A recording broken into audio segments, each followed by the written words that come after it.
ஊனேறு செல்வத்து உடற்பிறவியான் வேண்டேன் ஆனேரேள் வென்றான் அடிமை திறமல்லால் கூனேறு சங்கமிடத்தான் தன் வேங்கடத்து போனேறி வாழும் குறுகாய் பிறப்பேனே கூனேறு சங்கமிடத்தான் தன் வேங்கடத்து கோனேறி வாழும் குறுகாய் பிறப்பேனே ஆனாத செல்வத்து அறம்பயர்கள் தற்சூழ வானாளும் செல்வமும் மன்னரசும் யான் வேண்டேன் பூஞ்சோலை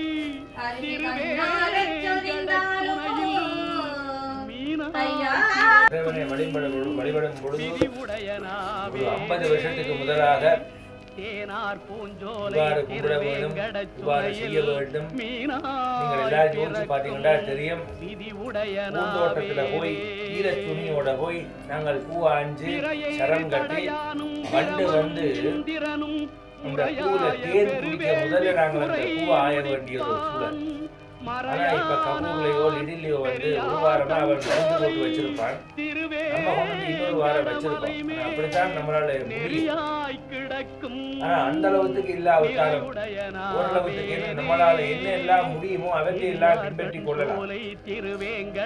தலைக்கு மேல போனால் சாண் என்ன உளம் என்னன்னு சொல்லி நாங்கள் கருத வேண்டியது இல்லை.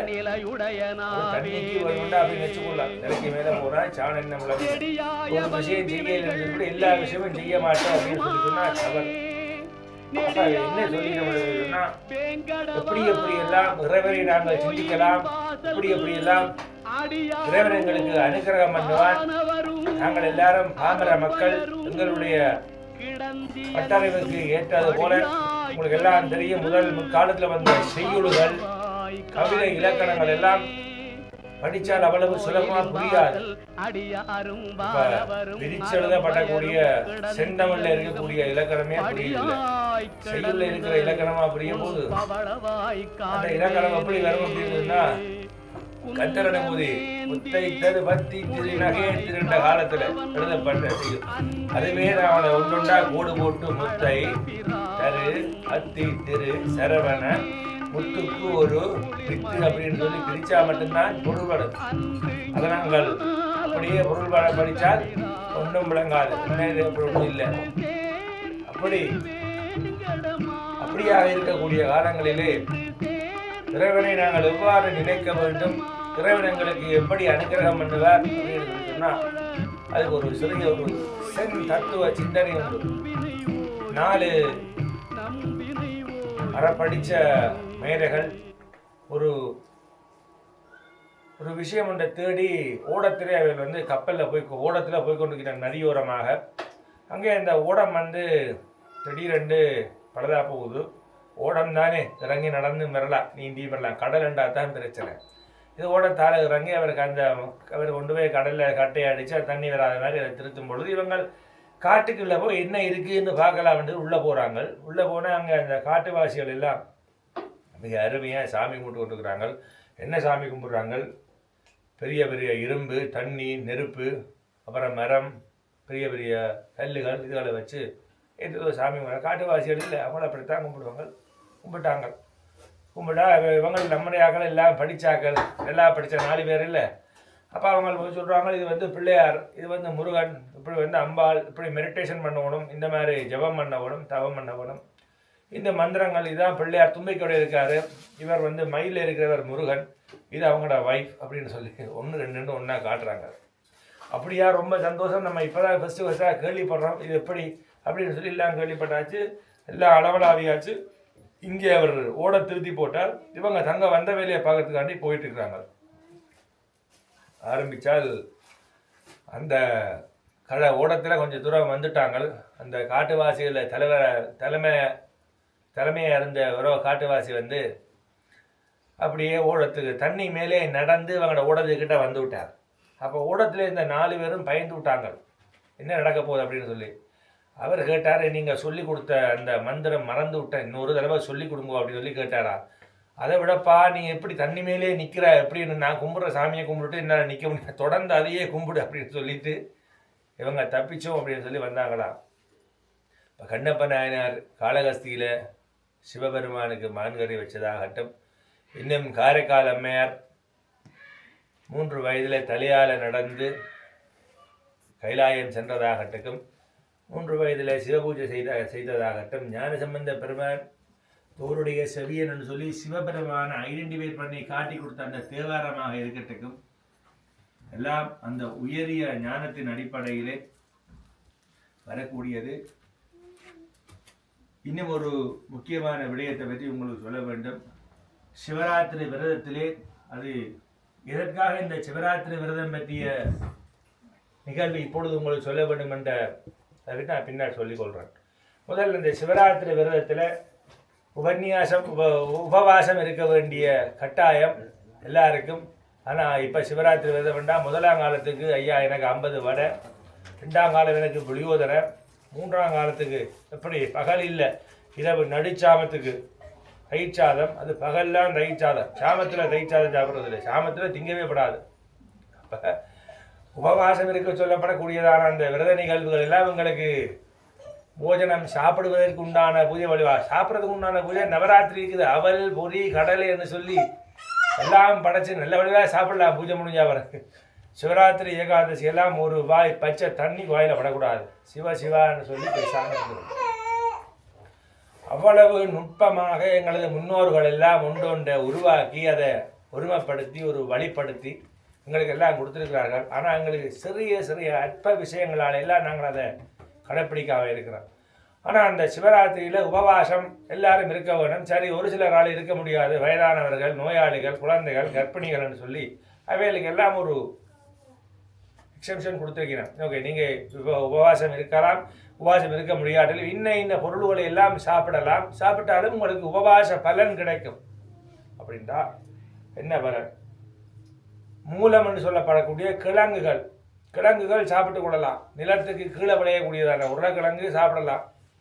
லேசாக அவிச்சு போட்டு உப்போ இல்லை போட்டு சாப்பிடலாம். லேசாக அதுக்காண்டி 5 கிலோ உருளைக்கிழங்க வாங்கி தூளை சீவி இல்லை. சிவராத்திரி நேரம் உள்ள சிவஜனுக்கு உண்டான கதை நம்ம நினைக்கிறது செய்கிறது. சாப்பிட சொல்லிட்டாரு இல்லை, அப்போ சாப்பிட வேண்டியதான்.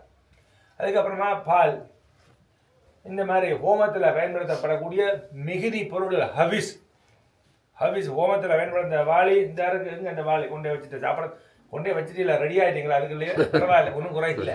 அடுத்த வேலை அதுதான் அந்த ஹவிஸு, அது கொடுத்துக்கலாம். பால், நெய். அதை விட நான் என்னுடைய நேரடியாகவே நான் அனுபவப்பட்டது, தீர்த்தம் கொடுக்கும் பொழுது ஐயா நாங்கள் அன்றைக்கு கார்த்திகை விரதம், சஷ்டி விரதம், உபவாசம் ஏதோ ஒன்று சொல்லுவேன். அப்போ நான் தீர்த்தம் குடிக்கப்படாதுன்னு சொல்லி வாங்கும்போது நான் கை நீட்டிடுவினம், நான் கொடுக்க போயிடுவேன், சில நேரம் வாங்கிடுவினம், நான் இன்றைக்கி குடிக்க மாட்டேன் அப்படின்னு சொல்லு. குரோர் வஜனம் இன்றைக்கு இவர்கிட்ட நான் சொல்லியிருந்தேன் காலையில். குரோர் வஜனம் அப்படின்னு சொன்னால் அந்த குரோர் வஜனத்துக்கு என்ன தேவை, என்ன மதிப்புன்னு சொல்லிட்டுன்னா நீங்கள் அந்த பாலை குடிக்கலாம், அது விரத பங்கமான இதுக்குள்ளே வராது அப்படின்னு சொல்லிடுறாங்க. அதாவது மறுத்து பேசுறது, கணவனுக்கு மனைவி, தகப்பனுக்கு குழந்தைகள்னு சொல்லி. ஆனால் இப்போ அப்படிலாம் செய்கிறது இல்லை. சரி, எது எப்படியா இருந்தாலும் இதுகள் எல்லாம் சொல்லப்பட்ட விஷயங்கள் நான் சொல்லிக்கணும் இல்லை. அப்போ அந்த குரோர் வசனம் கணவருக்கு மனைவி குழந்தைகளுக்கு, குருவானவருக்கு மாதா பிதாக்கு பிறகு குரு. அது எந்த இடத்துல இருந்தாலும். இன்னும் ஒரு இடத்துல ஒரு சம்பவம் ஒன்று நடந்தது. அந்த குருவானவர் அந்த இடத்துல பகுதியில் இருக்கக்கூடிய மக்களுக்கு போய் சங்கராச்சாரியார் சங்கர மடத்தில் போய் அவரை பற்றிய கம்ப்ளைண்ட், அவர் எங்களுக்கு வடிவா புரோகிதம் பண்ணி கொடுக்குறாரு இல்லை அப்படின்னு சொல்லி கம்ப்ளைண்ட் சங்கர மடத்தில் சங்கராச்சாரியாருக்கு பண்ணிடலாம், எங்களுக்கு மாட்டு புரோகிதர் தர வேணும்னு சொல்லி போய் சொல்லியிருக்கிறோம். கொடுத்துடலாமே, எங்கிட்ட நிறைய பேர் இருக்கிறாங்க, உங்களுக்கு பார்த்துக்கலாம். எல்லாரையும் உட்கார வச்சாச்சு. அங்கே இந்த மாதிரி சங்கர மடங்கள், சங்கராச்சாரிய இந்த ஆச்சிரமங்களுக்கு எல்லாம் போனால் நீங்கள் போன உடனே கிடைக்காது. மண்ணெண்ணெய் கியூவில் நிற்கிற மாதிரி நின்னாதான் கடைசியாக உங்களை நிறைய ரொம்ப நேரமாக வாட்ச் பண்ணுவினோம். இப்போ உள்ள இங்கே இந்த அரசாங்கம் வாட்ச் பண்ணுற மாதிரி எல்லாம் வாட்ச் பண்ணித்தான் செய்வினோம். அப்போ உட்கார வச்சாச்சு. அப்போ தபால்காரன் அங்கே வழியாக வர்றான். தபால்காரன் வந்தால் அவன் வந்து இங்கே வான்னு கூப்பிட்டா கடிதம் கொடுக்குறான்.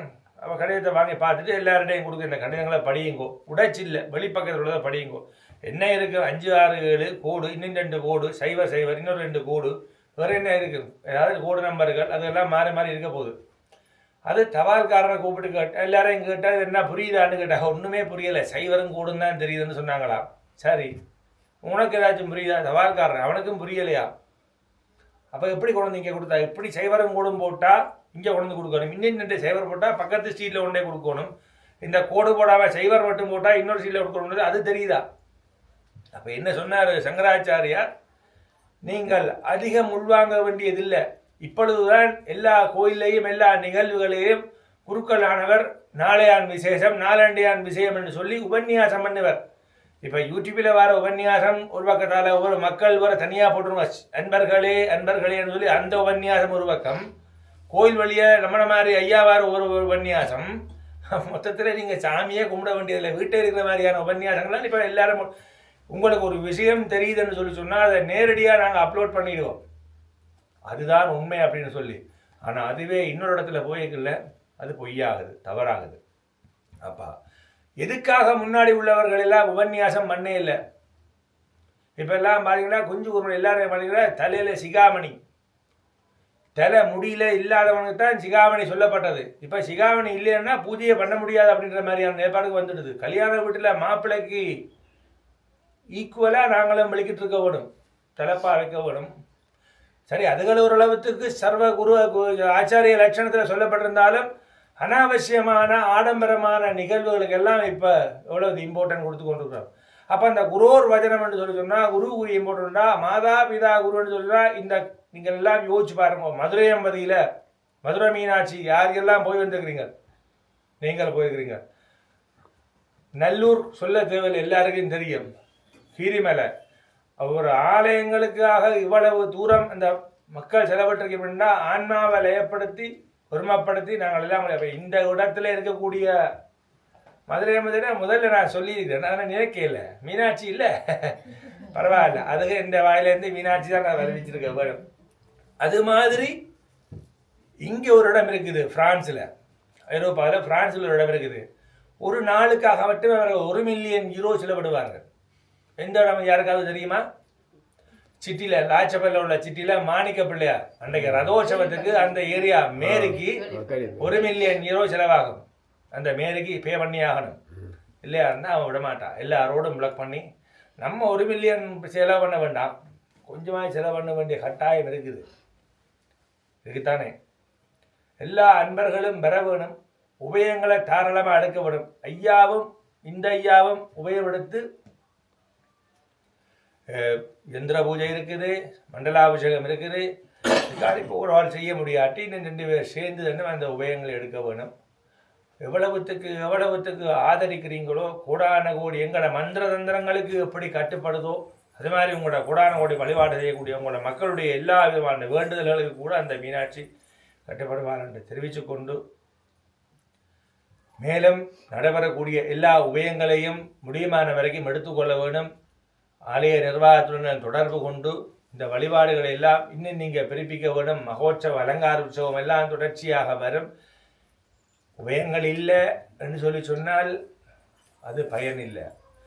ஆலயங்களில் நீங்கள் வீட்டில் சுவாமி அறையில் கும்பிட்றது உங்களுக்கு தெரியும். எங்களுடைய ஐயா நாங்களும் சரி, எங்களுடைய ஐயாவும் சரி, எல்லாரும் சரி, திரிகால சந்தி காலையில் சூரியன் உதயமாகும் பொழுதும் மதியத்திலையும் அஸ்தமிக்கும் பொழுதும் சிவபூஜைகள் பண்ணி அந்த திரிகால சந்தி பண்ணி நாங்கள் எல்லாம் வீடு வாசலில் கும்புறது, நீங்கள் எல்லாம் வீடு வாசலில் கும்புறது உங்களுடைய குடும்பத்துக்கும் உங்களுடைய நன்மைக்காக மட்டும் நீங்கள் வீட்டில் கும்புறது. கோயில் வழியை உங்களுக்கும் உங்களோட ஃப்ரெண்டுக்கும் உங்களோட விரும்பியவர்களுக்கும் நலன் விரும்பியவர்களுக்கும் இது மட்டும் இல்லாமல் சர்வே ஜனாக சுகினோ பவந்து எல்லா மக்களுக்காகவும் உலக மக்களின் நன்மைக்காகவும் நாங்கள் அதை வழிபட்டுக் கொள்வோம். பரார்த்த வழிபாடு, ஆன்மார்த்த வழிபாடு, வீடுவல்ல கோயில் வழியாக பரார்த்த வழிபாடு. அப்போ கிரகணம் வரைகளை மட்டும் ஏன் கோயிலை சாத்துறாங்கன்ற கேள்விக்கு இதில் பதில் இருக்குது. கிரகணம் பெருமில்லை, நாங்கள் கிரகணம் சூரிய கிரகணம் என்று சொல்லலாம், முழு சூரிய கிரகணம் எனக்கு தெரியத்தக்கனைய நம்பிறாங்களோ இல்லையோ. ஆனால் இப்போ உள்ள குழந்தைகள் எல்லாம் அவ்வளவு சுலபத்தில் நம்புதுகள் இல்லை. என்ன கிரகணம் அவன் டெலிஸ்கோப்பில் வச்சு படம் எடுத்துட்டு போயிட்டே இருக்கான். இப்போ தான் வந்து நீங்கள் சொல்லிக்கிறீங்க ராகு பிடிக்குது கேது பிடிக்குதுன்னு சொல்லி தான் கேட்குங்க. சொல்ல சொல்ல கேட்காம அந்த கிரகண நேரத்தில் போய் கிரகணத்தை ஆவண்டு பார்த்து இன்றைக்கு ஊனத்தோடு அந்த குழந்தை கிடைச்சி இன்றைக்கு வரைக்கும் அல்லல் பட்டுக்கொண்டு யார் பதில் சொல்கிறது? அதாவது ஒன்று கிடைக்கலன்னுட்டா ஓகே, அதெல்லாம் கிடைக்காது. ஒன்று கிடைச்சிட்டா இப்போ இது கிடைக்கும். இதுதான் எங்களுடைய அடிப்படையான மனநிலை. முன்னோர்கள் எல்லாம் சும்மா சொல்லலையே கிரகண நேரத்தில் வீடு வாசலில் இருங்கோன்னு சொல்லலை. அப்படி இல்லை, அவசரம் கொண்டு போண்டா கரியை போடுங்கோ தெற்பையை போடுங்கோண்டு மிக கட்டாயமாக சொல்லிடுறேன். அந்த கரிக்கும் தெற்பைக்கும் அவ்வளவு சக்தி இருக்கு. அப்போ இப்படியான நிலைமையில் அந்த கிரகண நேரங்களை உடையல எல்லாரும் வந்து வீட்டில் இருக்கைகளில் அவர்களுக்கு உண்டான நன்மையாகத்தான். கோயிலுக்கு சுவாமிக்கு கிரகணம் பிடிக்கிறது இல்லை. சிவனுக்கும் முருகனுக்கும் பிள்ளையாருக்குமா கிரகணம் பிடிக்க போகிறது? அதுக்கு நாளைக்கு பிராயச்சித்தம் பண்ணி போட்டு அவ பூஜை பண்ணி கொள்ளுவீங்க முழு நேரம் இருந்தால். அல்லது காலை பின்னேரம் துவங்குதுன்னா காலை பண்ணி போட்டு பிடிக்கணும், அடுத்த நாள் சாதாரணமாக பண்ணிக்கலாம். இப்படி முன்னோர்கள் சொன்ன வழிபாடுகளுக்கு இல்லை வணங்க இந்த ஆலயத்தை நீங்கள் எல்லாரும் ஆதரிக்க வேணும், விருப்பத்தோடு வந்து செய்ய வேணும். அந்த குழந்தை குட்டிகளுக்கு எல்லாம் சொல்லிக் கொடுக்க வேணும். இப்போ 1000 அறநிலைத்துறைன்னு சொல்லி உருவாகி கொண்டு வருகிறோம். கோயில் வழிய தேவாரங்கள் எல்லாம் படிப்பிச்சு கொடுக்கிறோம். ஆனால் அறநிலைத்துறைக்கு முதல்ல ஏதாவது சொல்லிக் கொடுக்க வேண்டிய சூழல் தான் அந்த அறநிலைத்துறையே இருக்குது. எனக்கு தெரியத்தக்கனே ஒரு அறநிலைத்துறையில் இருந்து எனக்கு வந்து சொல்லி கொடுத்தாங்க. நான் அந்த இடத்த அன்னைக்கு தான் போனேன். விபூதியை வந்து இந்த மாதிரி வாங்குவாங்களாம், இப்படி தொட்டு பூசிட்டு இப்படி பூசிட்டு காற்றுலேயே ஒன்று ஊதி விட்டுருவாங்களாம். அப்போ நான் வந்து பார்த்துட்டு இது நம்ம பேசுகிறதுக்குரிய இடம் இல்லை போல இருக்குது, சொன்னால் கேட்குறதுக்குரிய சூழலும் இல்லை, திருப்பி ஏதாச்சும் கேட்டால் நம்ம வம்பு பண்ண வேண்டாம்னுட்டு பேசாமல் கடந்து போனால் அந்த அம்மா விடலை. நீங்கள் சிலோன்லேருந்து வந்திருக்கிறீங்கள், உள்ள வருமனே பூஜை மட்டும் பண்ணக்கூடாது, மலேசியாவில் பூஜை மட்டும் பண்ணக்கூடாது, எங்களை இதெல்லாம் சொல்லிக் கொடுக்கணும். எதுக்கு நீங்கள் சொல்லிக் கொடுக்கல? எல்லாம் வந்து இடது கையில் கொட்டி பீச்சாங்கையில் கொட்டிகிட்டு இருக்காங்க அப்படின்னு சொல்லி எனக்கு என்ன கையுமா அப்படின்னு கேட்கணும் போல இருந்துச்சு. ஆனால் நான் ஒன்று கேட்டு அவங்கள வம்பு பண்ணல. அப்போ அப்படி மாறி சொல்லிக் கொடுத்து என்ன சொல்லிக் கொடுக்கட்டுமா? துர்கா பூஜை நடந்து கொண்டிருக்கு ராகு காலத்தில். அவ்வளோ 1000 பெண்கள் தேசிக்காய் விளக்கு போடுறது ரெடியாக இருக்கிறாங்க. ராகு தேவியே துர்க்கையை பாடிக்கொண்டிருக்கிறாங்க.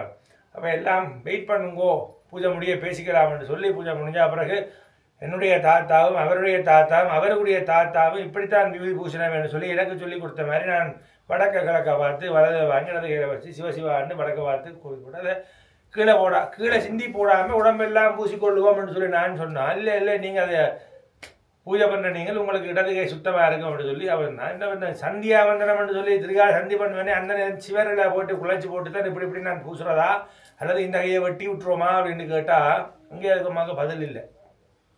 அறநிலைத்துறையில் இருக்கக்கூடிய ஒரு தலைவராக இருக்கக்கூடிய அம்மா அப்படி செய்தாங்கன்னு சொல்லி சொன்னால் 8 மாதம் 9 மாதம் வைத்த நிறமாத கர்ப்பிணியை அவனோட அங்க பிரதட்சணம் பண்ண போகிறான் சாமி அப்படின்னு தலையில் தண்ணி ஊற்றி போட்டு இந்த படம்பளியை காளியம்மா மாரியம்மன் ஒரு படம் எடுத்து வச்சுருக்கான். அதில் மஞ்சள் புடவையை கட்டி கொண்டு கோவிலை சுற்றி உருண்டு வந்துட்டா சுவப்பிரசவம் ஆகிடும்ட்டா நம்மளே பிடிச்சி உள்ளே போட்டுருவான், நீ ஏன் பார்த்துட்டு இருந்தான்னு சொல்லி. எப்படி அதுதான் நடக்கும்.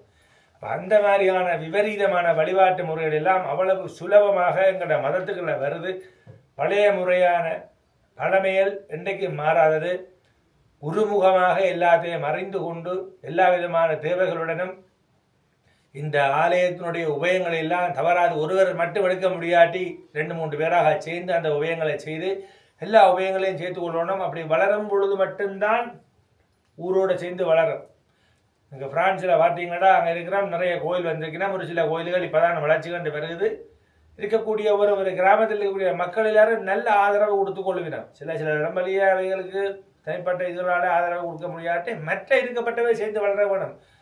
விரும்பியோ விரும்பாமலோ இறைவனை சிந்திக்க வேண்டிய கட்டாயம். நாங்கள் எல்லாரும் ஒவ்வொரு இடத்துல போய் தகவல் என்ன சொல்லிடணும்னா தகவல் தொழில்நுட்பம் சென்றடையாத இடத்துல கூட எல்லாரும் சாமி கும்பிட்டுருக்கிறோமா? நாங்கள் டெலிஃபோன் நம்பர் இருக்க வேணும் அல்லது கடித தொடர்பு இருந்தால் தான் நாங்கள் இங்கே மாதிரி ஒரு கோயில் ஒன்று கட்டியிருக்கிறோம், நீங்கள் அங்கே கட்டுங்கோ, நாங்கள் இங்கே முருகன் கட்டியிருக்கிறோம், நீங்கள் வைரவரை கட்டுங்கோ, அதை கட்டுங்கோ இதை கட்டுங்கோன்னு சொல்கிறதுக்கு வேணுமில்லை. ஆனால் அது தகவல் தொழில்நுட்பமே சென்றடையாத இடம். ஆனால் கோயில் கட்டி சாமி கும்பிடணும். குருவி கூடு கட்டுற மாதிரி தூக்கடாகுருவி கூடு கட்டுற மாதிரி அதுக்கு இருக்க வீடு இல்லை, ஆனால் கோயில் கட்டியிருக்கிறோம். அப்போ இந்த ஜெனட்டிக்ஸ் ஜீனில் வந்து எல்லாம் சொல்லப்பட்டது எப்படியாவது சாமி கும்பிட்டே ஆகணும். ஆனால் அதை சரியாக கும்பிடல எங்களுக்கு சரியான நிகழ்வெல்லாம் வரும். இவ்வளவு நேரமும் அமைதியாக இருந்து இதை கேட்டுக்கொண்டிருந்தீங்க. எனக்கு தெரிஞ்ச சில இதுகளை உங்களுக்கு நான் சொல்லி கொடுத்துருக்கேன். அந்த வகையில் எல்லாருக்கும் எல்லா நன்மையும் கிடைக்க வேணும். இந்த பூஜை வழிபாடு கலந்து கொண்ட அடியார் பெருமக்களுக்கு எல்லாம் மீனாட்சியினுடைய அனுக்கிரகம் எல்லாம் கிடைக்க பிரார்த்தித்து கொண்டு வாழ்த்துக்கிறேன். ஹரஹர நம பார்வதி வரஜே, ஹரஹர நம பார்வதி பதயே. எல்லாம் வல்ல மீனாட்சி அம்பிகையின் திருவடியை பிரார்த்தித்துக் கொண்டு இங்கே பாலாலய கும்பாபிஷேக நிகழ்விலே பல சிவாச்சாரியார்கள் கலந்து கொண்டிருக்கிறார்கள். அந்த வகையிலே எங்களுடைய அன்பான அழைப்பிற்கிணங்க தன்னுடைய மிகுந்த பலவிதமான பணிகளுக்கு மத்தியிலும் எங்களுக்கான நேரத்தை ஒதுக்கி இங்கே பிரான்சிலே இருந்து வருகை தந்து இன்றைய தினம் இந்த எங்களுடைய ஆலய கும்பாபிஷேகத்திலே பாலாலய கும்பாபிஷேகத்திலே பத்ததி வாசிக்கிறேன்னு சொல்லி சொல்வார்கள். சாதக ஆச்சாரியர் குருவானவருக்கு சாதகமாக அந்த வேலைகளை எல்லாம் சுலபமாக்கக்கூடிய பணியை இங்கே இந்த கடந்த 3 நாட்களாக ஒரு சங்கரையா செய்து கொண்டிருக்கிறார். அவர் அராலியிலே வைத்தியநாத குருக்கள் என்று போற்றப்படக்கூடிய மிகப்பெரிய குருக்களுடைய மகனாக இருந்து இங்கே பிரான்சிலே தன்னுடைய மரபு பணியை விடாது செய்து கொண்டு பல ஆலயங்களுக்கும் சென்று தன்னுடைய பணியை ஆற்றிக் கொண்டிருக்கின்றார். நான் இங்கே முதலில் அவரை வரவழைக்க தொலைபேசி மூலம் தொடர்பு கொண்ட பொழுது அவருடைய வேறு பணிகள் காரணமாக அண்ணா என்னால் வர முடியாது, அப்படி ஒரு சூழ்நிலை என்று சொல்லி பிறகு மறுபடியும் நாங்கள் வீழின் சித்தி விக்னேஸ்வரர் சுவாமி ஆலய கும்பாபிஷேகத்திலே நேரடியாக சந்தித்துக் கொள்ளக்கூடிய ஒரு சந்தர்ப்பம் கிடைத்தது. அங்கே நாங்கள் மறுபடியும் பேசி தான் செய்து தருவதாக சொல்லியிருக்கிறார். இப்போ பாலாலய கும்பாபிஷேகத்தோடு இன்றைய தினம் அவர் பயணப்பட வேண்டியிருக்கின்றது. இன்றைக்கு இரவு அவர் பயணப்பட்டுவர். அப்போ பிறகு மகா கும்பாபிஷேகத்துக்கு முன்னதாக எங்களுடைய யந்திர பூஜை காலங்களிலே கலந்து கொள்ளக்கூடியதாக ஒழுங்கு பண்ணப்பட்டிருக்கின்றது. யந்திர பூஜை விவரங்கள் எல்லாம் பிறகு ஆலய நிர்வாக சபையினர் உங்களுக்கு அறிய தருவார்கள். இந்த காலத்துக்கிடையில் சில பல வேலைகள் அவசரமாக இந்த ஆலய கும்பாபிஷேகத்துக்குரிய வேலைகள் எல்லாம் முன்னெடுக்க வேண்டிய நிமித்தம் இருக்கின்றது.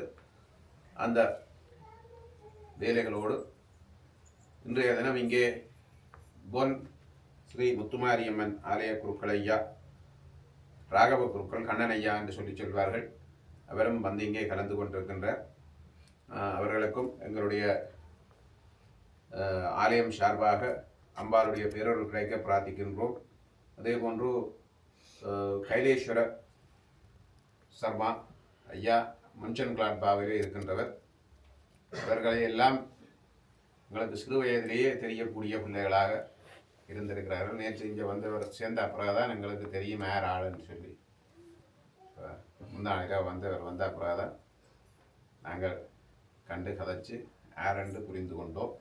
அவருடைய தந்தையாரெல்லாம் நான் அங்கே மலையகத்திலே இருக்கின்ற பொழுது பல கும்பாபிஷேகங்கள் எல்லாம் செய்வித்திருக்கின்றேன். அந்த கும்பாபிஷேகங்களிலே அவருடைய தந்தையும் ஓரிரு கும்பாபிஷேகங்களிலே ஒரு குருக்களாக என்னோடு கலந்து தோளோடு தோல் நின்று இந்த சமய பூஜைகளை எல்லாம் சிறப்பாக செய்து வந்திருக்கின்றார். தற்பொழுது அவர் மாவட்டபுரம் கந்தசுவாமி கோவிலிலே பணியாற்றி கொண்டிருக்கிறார் என்பதையும் தெரிவித்துக் கொண்டு இவர்கள் எல்லோருக்கும் அம்பாளுடைய பேரருள் கிடைக்க அனைவரின் சார்பாகவும் பிரார்த்திக்கின்றோம். ஹரஹர நம பார்வதி பதயே.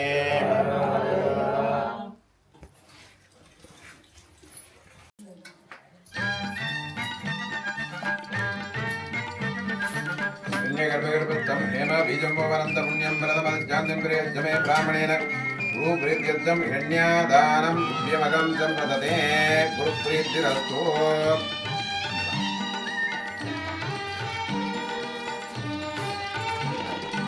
நாராயணா என்னும் பாராயணம் நலம் யாவும் தருகின்ற தேவாமிருதம் தேவாமிருதம் தேவாமிருதம் நாராயணா என்னும் பாராயணம் நலம் யாவும் தருகின்ற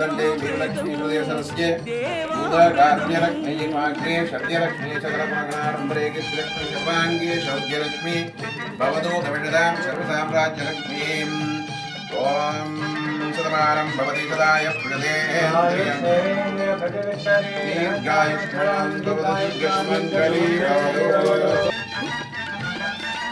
கோவிந்த நாம சங்கீர்த்தனம் குடிகொண்ட நெஞ்சுந்தான் பெரும் ஆலயம் கோவிந்த நாம சங்கீர்த்தனம் குடிகொண்ட நெஞ்சுந்தான் பெரும் ஆலயம் பெரும் ஆலயம் நாராயணா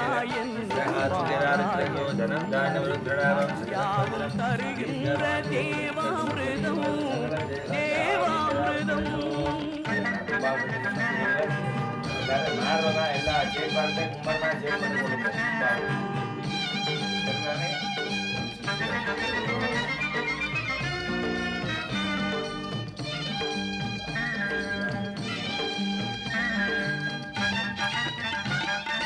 படியேறி வருவோர்க்கு பயம் இல்லையே பாவங்கள் தீர வேறு வழி இல்லையே திருமலை படியேறி வருவோர்க்கு பயம் இல்லையே பாவங்கள் தீர வேறு வழி இல்லையே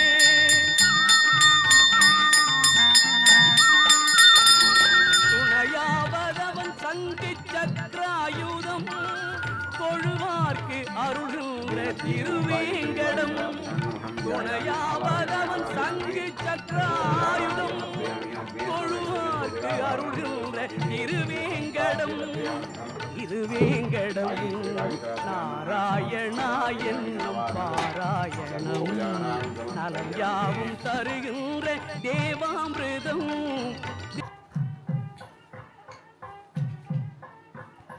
Hallo, herzlich willkommen in Backnang. Kommt alle zu unserem Tempel in Backnang in der Sulzbacher Straße 56 in 71522 Backnang und nicht vergessen, alle zu liken. ओम कार्तिकेयाय विद्महे शक्तिगस्ताय धीमहि तन्नो स्कन्दः प्रचोदयात् स्वाहा ओम अन्वेषाय विद्महे वाग्विशुद्धाय धीमहि तन्नो शिवः प्रचोदयात् स्वाहा ओम धन्मकेशाय विद्महे वाग्विशुद्धाय धीमहि तन्नो शिवः प्रचोदयात् स्वाहा ओम धन्मकेशाय विद्महे वाग्विशुद्धाय धीमहि तन्नो शिवः प्रचोदयात् स्वाहा ओम धन्मकेशाय विद्महे वाग्विशुद्धाय धीमहि तन्नो शिवः प्रचोदयात् स्वाहा ओम धन्मकेशाय विद्महे वाग्विशुद्धाय धीमहि तन्नो शिवः प्रचोदयात् स्वाहा ओम धन्मकेशाय विद्महे वाग्विशुद्धाय धीमहि तन्नो शिवः प्रचोदयात् स्वाहा ओम धन्मकेशाय विद्महे वाग्विशुद्धाय धीमहि तन्नो शिवः प्रचोदयात् स्वाहा ओम धन्मकेशाय विद्महे वाग्विशुद्धाय धीमहि तन्नो शिवः प्रचोदयात् ओम महालक्ष्मी विद्महे विष्णुपत्नी धीमहि तन्नो लक्ष्मी प्रचोदयात् स्वाहा ओम महालक्ष्मी विद्महे विष्णुपत्नी धीमहि तन्नो लक्ष्मी प्रचोदयात्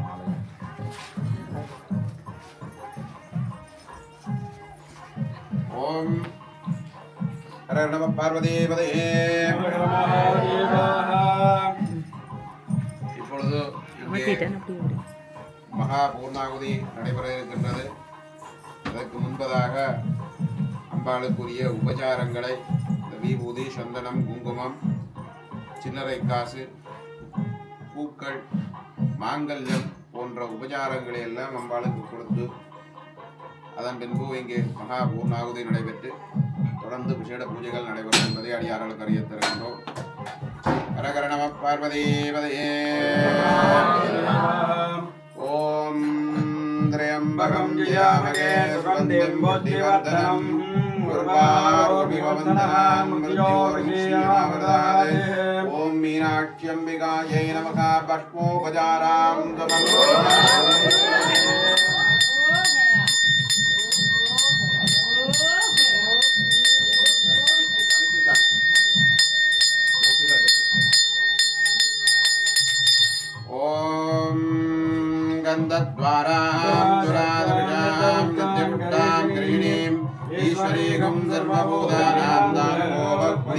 ओम मीनाक्ष्यंबिकायै नमः छन्दोपचारां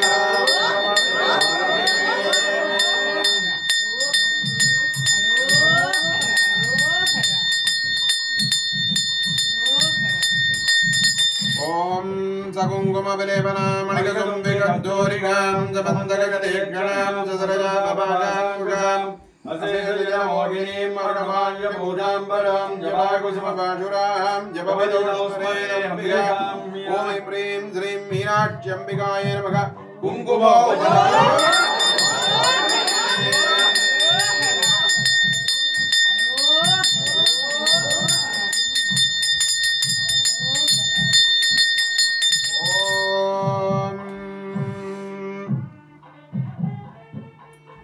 நன்மைக்காக அம்பாளுக்கு திருமாங்கல்ய உபசாரத்தை சமர்ப்பிக்கின்றோம். ஓம் மாங்கல்யம் தந்துநானேன சர்வஜீவனகேதுனா கண்டே பத்மாமி உசுமகே त्वं ஜீவ சரதஸ்வரம். ஓம் மீனாட்சியம்பிகாய நமக மாங்கல்யோபசாரம்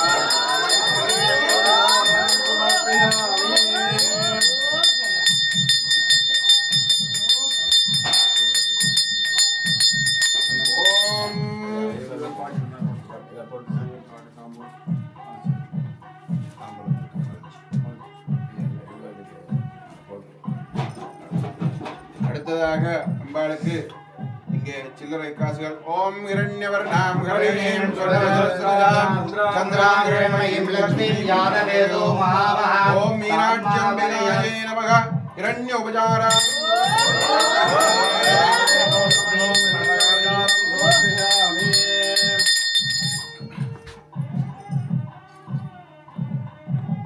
पुष्पोपचारां समर्पयामि. जोभां पुष्पं वेद पुष्पवान् प्रजावान् पशुमान् भवति. चन्द्रमावां पुष्पं पुष्पवान् प्रजावान् पशुमान् भवति. जयं वेद जोभामायतनं वेद आयतनवान् भवति. ॐ देवीं श्रीं मीनाक्ष्यम्बिकायै नमः. लाज पुष्पोपचारं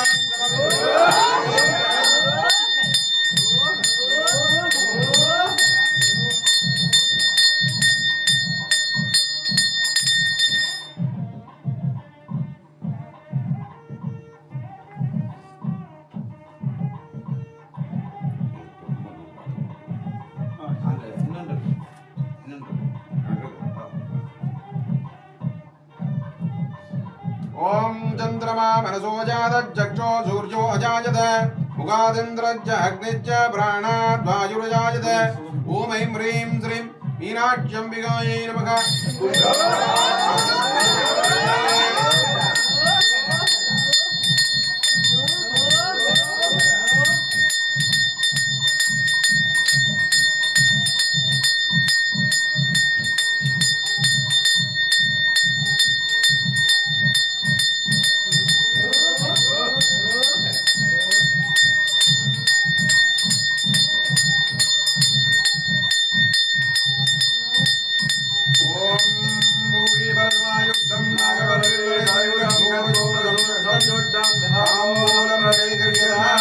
ओम मीनाक्ष्यम्बिकायै नमः.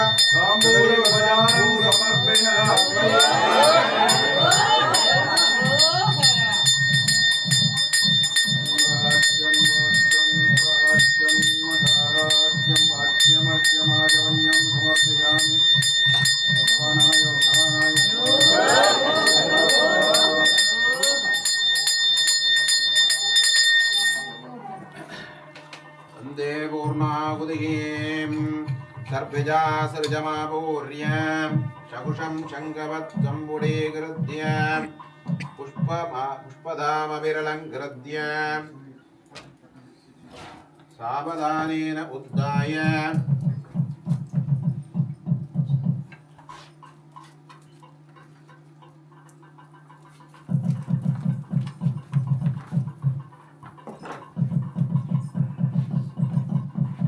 ओम पूर्णाहुतिं युक्तमां जुगोति भयं सर्वं वै पूर्णाहुतिः सर्वमेव धेनाः पुनोति अदो इयं वै पूर्णाहुतिः अस्यामेव प्रतिष्ठति. ओम अस्य देवदेव्याः अखिलाण्डकोटि ब्रह्माण्डनायिके देवीं श्रीं मीनाक्ष्यम्बिके आलयस्य विशेषतः बालालय कुम्भाभिषेकपूर्व महापूर्णाहुतिं समर्पयामि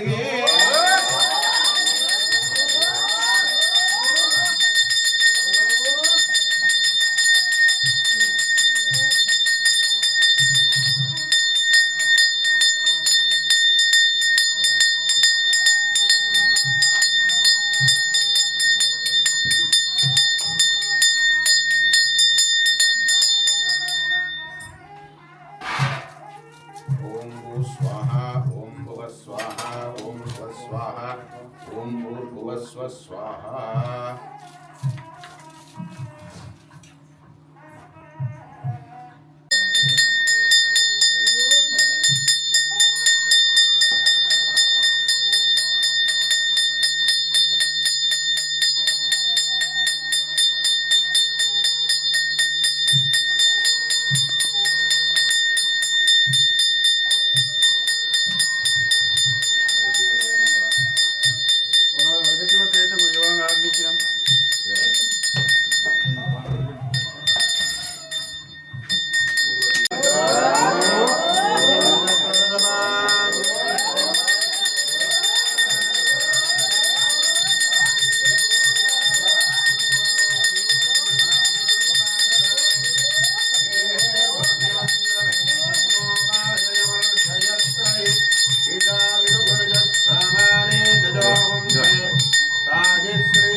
नीराजन देवे ओम सर्वज्ञाः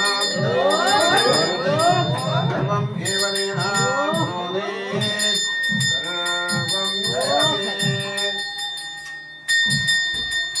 ओम मीनाक्षम्बिका गणपत्यादि मीनाक्षम्बिकायै नमः ओम आद्यार्घ्याजमन्यं समर्पयामि अनुष्ठीयमाना अस्या देवदेव्याः देवीं श्रीं मीनाक्षम्बिके आलय सन्निधौ विशेषतः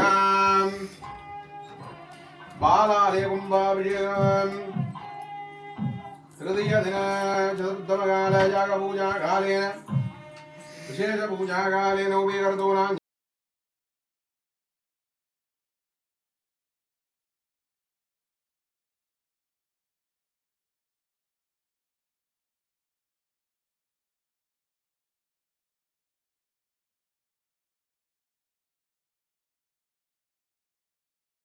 नाम जोडम्बानां पूर्णजिद्रे ज्वलिङ्गं नाम जोडम्बानां आलेश्य भक्त सैव महाजनानां सर्वेषां च कुटुम्बस्यकानां सकलसौभाग्य लक्ष्मी कटाक्षबलसिद्ध्यर्थं मनग्रहाणां स्वामिन् पादारविन्दमूले नामार्चनं गृह्णामि ॐ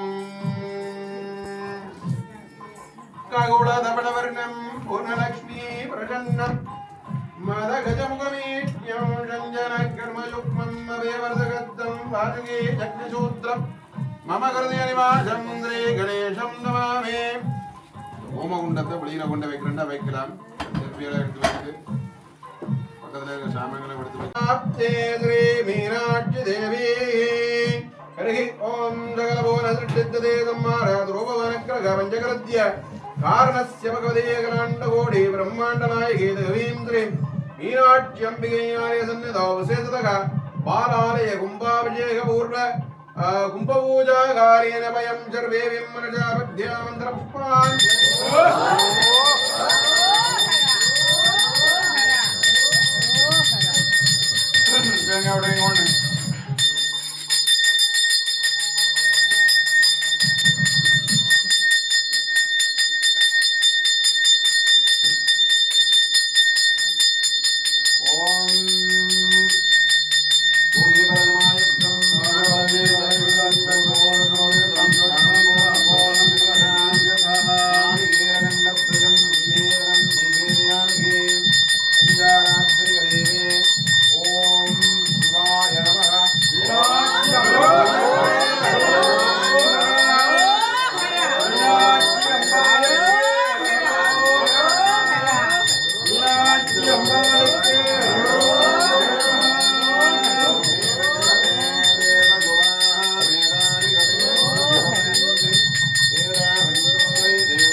தான்